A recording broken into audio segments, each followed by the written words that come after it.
নমস্কার, একটু ভাবুন অনুষ্ঠানে স্বাগত। আজকের বিষয়টি একটু ভারাক্রান্ত হৃদয়ে করছি, কারণ বিশেষ কিছু ঘটনার পরিপ্রেক্ষিতে। আপনারা এই বিষয় নিয়ে অনেকেই লিখছেন, অনেকেই বলছেন, সেটা হচ্ছে হকার উচ্ছেদ নিয়ে। এখন এই বিষয়টি যে আইনগতভাবে দেখতে গেলে হয়তো সঠিক, সরকারি জায়গা দখল করে বসে আছেন, আইনগতভাবে সেটা বৈধ নয়, ঠিকই, কিন্তু এই বিষয়ে অনেক দিন আগে একটা সুপ্রিম কোর্ট রায়ও দিয়েছিলেন যে একেবারে সমস্ত হকারকে এইভাবে উচ্ছেদ করাটা অমানবিক এবং সেটা উচিত নয়।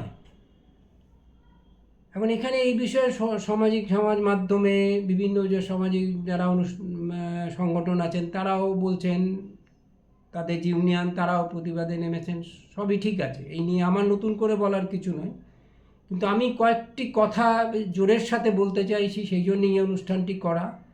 আমি হকার বন্ধুদের উদ্দেশ্যেই বলবো, এবং পরিবর্তন হয়েছে, ঠিক আছে, অনেক কিছুই তার অনেক কিছু ভালো দেখতে পাচ্ছেন, অনেকে সেখানে সেটা প্রশংসা করছেন বর্তমান সরকারের। ঠিক আছে, গণতান্ত্রিক দেশে এটাই তো নিয়ম, এক সরকার আসবে আর এক সরকার যাবে, পরিবর্তন হবে, এবং মানুষের আশা কিন্তু অনেক স্বাভাবিক, মানুষ সেই আশা নিয়েই কিন্তু পরিবর্তনের ভোট দেয়। এবারে এমনও আমি জানি বেশ কিছু মানুষ তারা পরিবর্তনের জন্যই শুধু ভোট দিয়েছেন, এবং যখন তাকে আমি জিজ্ঞেস করেছিলাম তোমাদের ওখানে প্রার্থী কে, সে কিন্তু শুধু বলেছিল যে আমি প্রার্থী টার্থী দেখিনি, আমি পরিবর্তনের জন্য যেখানে ভোট দেওয়া সেখানেই দিয়েছি। যাই হোক, স্বাভাবিকভাবেই তার বোঝাই যাচ্ছে যে এরকম নিশ্চয়ই অনেক আছে। আমি হয়তো কয়েকজনের সঙ্গে আমার পরিচয়, আমার তো আরও সব লোকের সঙ্গে কথা বলা সম্ভব না। এখন এটা একটা অমানবিক, এই বিষয়ে কোনো সন্দেহ নেই। হয়তো আইনগত দিক থেকে একদম সঠিকভাবে দেখতে গেলে আইনগত দিক থেকে ওদের উচ্ছেদ করা আইনতভাবে বৈধ, কিন্তু মানবতাবাদকে বাদ রেখে কোনো আইনই সেখানে কিন্তু কাম্য নয়। সেই আইনকে যতই আইনি তার ব্যাখ্যা থাকুক, সেটা কিন্তু মেনে নেওয়া যায় না। কারণ যে মানুষগুলো বহু বছর ধরে তারা ওইভাবে তারা করে আসছেন, তাদের জীবন জীবিকা নির্ভর করছে, এবং খুব স্বাভাবিকভাবেই যখন আমাদের এইরকম একটা জনসংখ্যা, এত বিপুল জনসংখ্যার দেশে, যেখানে কর্মসংস্থানের যে চিত্র সবাই জানেন, এখানে আমার ব্যাখ্যা করার প্রয়োজন নেই, আমাদের রাজ্যে তো খুব ভালো করেই জানেন যে একটা লেখাপড়া করা ছেলে বা মেয়ে সারা 10-12 হাজার টাকার চাকরির জন্য হন্য হয়ে ঘুরে বেড়ায়, এবং আমাকে প্রায়ই এই অনুরোধ আমার কাছেও আসে যে দাদা একটা দেখে দিন না, একটা যদি কিছু না, যদি 1000-1000ও পাওয়া যায়, আমি তো জানি লেখাপড়া জানি, কম্পিউটারে কিছু চালাতে জানি, দিন না দেখে, যদি হয় আমি তাহলে করব। যাক, এরম একটা পরিস্থিতিতে এই অমানবিক উচ্ছেদ কোনো সংবেদনশীল মানুষই মেনে নিতে পারে না। তাই আমি এখানে একটা যে কথাটা আমি হকার বন্ধুদের কাছে বিশেষ করে বলবো, তারা সংঘবদ্ধ হন এবং বিশেষ করে তাদের মধ্যে ঐক্য রাখুন। এবং আরেকটা যে জরুরি কথা যেটা বলছি, তারা যে দলেরই সংগঠনই করুক, কারণ একটা দলের প্রভাব থাকে, তাদের তরফ থেকে দাবি করা হোক যে পরিষ্কার আমরা এবারে বসবো, যেখানে যে যেভাবে আছেন, এর তো একটা এখন কোনো অসুবিধে নেই। এই নিয়ে এক সময় সার্ভেও হয়েছিল যে কোন কতটা হবে, সেই নিয়ে কথা হয়েছিল, ঠিক আছে, যাতে পথচারীদের অসুবিধে না হয়, বা একটা জায়গা নির্দিষ্ট করে একটা শৃঙ্খলা পরায়ণভাবে তারা ব্যবসা করবেন, এবং তারা খুব স্বাভাবিকভাবে তারা পরিশ্রম করেই কিন্তু রোজগার করছে, এমন নয় যে তারা ফোকটে কিছু চাইছে, তা তো নয়। কাজেই তাদেরকে এইটা তারা দাবি করুন, এবং তাদের যে সংগঠনের যারা আছেন তাদেরকে বলুন যে পরিষ্কার যে আমরা আইনগতভাবে এই বৈধতা চাইছি, এবং তার জন্য সরকারকে আমরা ট্যাক্স দেব, এবং এই ট্যাক্স বিভিন্ন জনকল্যাণে বা শহরের কল্যাণেই সেটা ব্যয় হোক। এটাই কিন্তু বাস্তবসম্মত সমস্যার সমাধান। কারণ হচ্ছে যে আসলে এটা একবার চেষ্টা করা হয়েছিল এর আগের সরকারের আমলে, কিছুটা কাজ এগিয়েছিল, কিন্তু তারপরে এক অদৃশ্য কারণে সেটা কিন্তু এগোয়নি। তা কারণটা খুব পরিষ্কার, অদৃশ্য মানে কি, লিখিত মানে সরকারিভাবে তো সেটা বলা যায় না।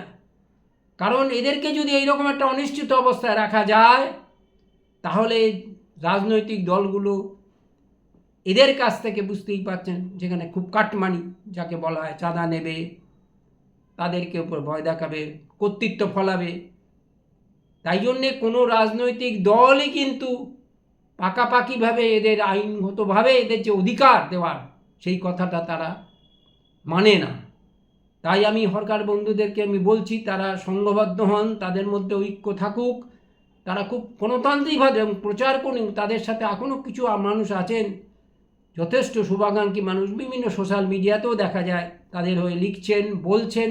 কিন্তু তাদেরকেও বলছি, এইটাই পরিষ্কার করে বলুন যে তাদের আইনত বৈধতা দেওয়া হোক, এবং সেটা খুব শৃঙ্খলাপরায়ণভাবে, এবং এটাও বলে দেওয়া হোক এর পরবর্তীকালে এটা হয়ে যাওয়ার পরে যদি কোনো হকার বা যে কোনো হকার বন্ধু যদি সেই নিয়ম ভাঙেন, তার জন্য করা শাস্তির ব্যবস্থা থাকবে।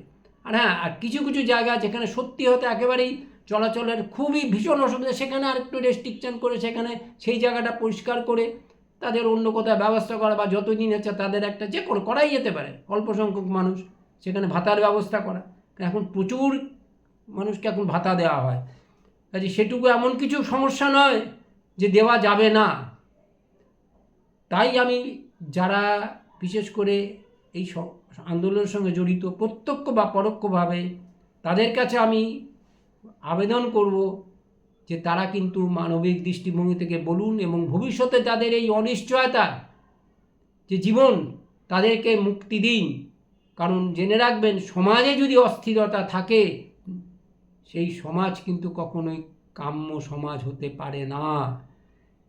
আর যে মানুষগুলো, তারা তো পরিশ্রম করেই চাইছেন, তারা তো বলছেন না যে আমরা কোনো অসৎ উপায়ে রোজগার করছি, তা তো নয়। যে সমাজ যেখানে কাজের সুযোগ দিতে পারে না, সেই রকম একটা পরিস্থিতিতে এইভাবে উচ্ছেদ করা একটা অমানবিক কাজ। এই কাজকে কিন্তু কোনো মতেই সমর্থন করা যায় না। আর শেষে আর একটা কথাও বলি, যেন আমাদের মতো যারা হয়তো একটু সুবিধাভোগী শ্রেণী বা অনেক আর্থিক নিরাপত্তা বলয়ের মধ্যে আছে, তারা হয়তো ভাবছেন, লিখছেন, ঠিক আছে, দেখছেন, তারা খবর পড়েন, একটু মনে বললেন, ঠিক আছে, তারা হয়তো অতটা মাথা ঘামান না, খুব স্বাভাবিক, তারা তাদের মতো থাকেন, সচ্ছল অবস্থা। কিন্তু আমি তাদের ক্ষেত্রেও বলি যে ভবিষ্যৎটা একটু ভাববেন, পরবর্তী প্রজন্মের কথাও ভাববেন। কারণ দেখুন, সমাজে যদি কোনো অস্থিরতা দেখা দেয়, ভাবুন তো, এই মানুষগুলো এতদিন ধরে একটা জায়গায় তাদের করেই পরিশ্রম করে সংসার চালাচ্ছেন, হঠাৎ করে তাদের যদি উচ্ছেদ করা দেওয়া হয়, তাহলে কি পরিস্থিতি হতে পারে আপনি একটু ওদের জায়গায় গিয়ে ভাবুন। ওখানে ওই পরিস্থিতিতে আপনি নিজেকে ভাবুন যে কি পরিস্থিতি হতে পারে। তাই বলছি, সেই আঁচ যদি তখন কিন্তু আমাদের গায়েও লাগবে। কারণ সমাজে যদি বিশৃঙ্খলতা দেখা দেয়, তাহলে কিন্তু আমরাও কিন্তু সেই আঁচ থেকে বেরিয়ে আসতে পারবো না। তাই সমস্ত শুভাকাঙ্ক্ষী যারা হকার বন্ধুদের সাথে আছেন, তাদেরকে আমি সত্যিকারের আবেদন জানাচ্ছি, সমস্তটা গণতান্ত্রিকভাবে জনমত গড়ে তুলুন, যাতে করে এই হকার বন্ধুদের আইনি স্বীকৃতি দেওয়া হোক, এবং তাদের অবশ্যই তার জন্য তারা যেমন সরকারকে ট্যাক্স পে করবেন, তারা ট্যাক্স পে করবেন। কারণ তাদের সে ব্যাপারে কোনোই আপত্তি থাকার কথা নয়, তার নেইও। কারণ আমি অনেক হকার বন্ধুর সাথে কথাও বলেছি, এই নিয়ে কথাও হয়েছিল আগে। তারা সেই পয়সাটা বিভিন্ন যারা ক্ষমতায় থাকেন, যেখানে দাদা থাকেন, সোজা কথায় বলতে গেলে বুঝতেই পারছেন, তাদেরকে দিতে হয়। সেই টাকাটা পার্টি ফান্ডে চলে যায়। ফলে বলেছিলাম না একটু আগেই যে কোনো রাজনৈতিক দলই সেইভাবে আন্তরিকভাবে ইচ্ছে হয় না। তাই জন্য বলছি, এই হকার বন্ধুদের কাছে আমি আবার বিশেষ করে আবেদন জানাচ্ছি, বা যারা হকার বন্ধুদের সাথে আছেন তাদেরকেও বলছি, বিষয়টা এইভাবে আন্দোলনটা গড়ে তুলুন। আর নয়, অতীতে বহুবার হয়েছে, একদল এসছে, কখন কে রং বদলাবে কোনো ঠিক নেই। স্বাভাবিকভাবেই গণতান্ত্রিক দেশে বিভিন্ন রঙের সরকার আসবেন, যাবেন।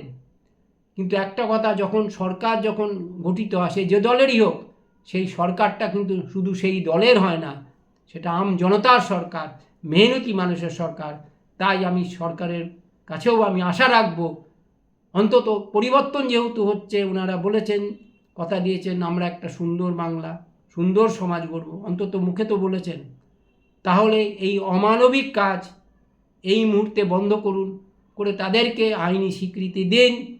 তাদের থেকে আপনি দরকার হলে সরকারি ট্যাক্স নিন, সেই ট্যাক্স শহরের কল্যাণে বা জনকল্যাণে ব্যয় করুন, সেটাই কাম্য। নমস্কার, সুস্থ থাকবেন।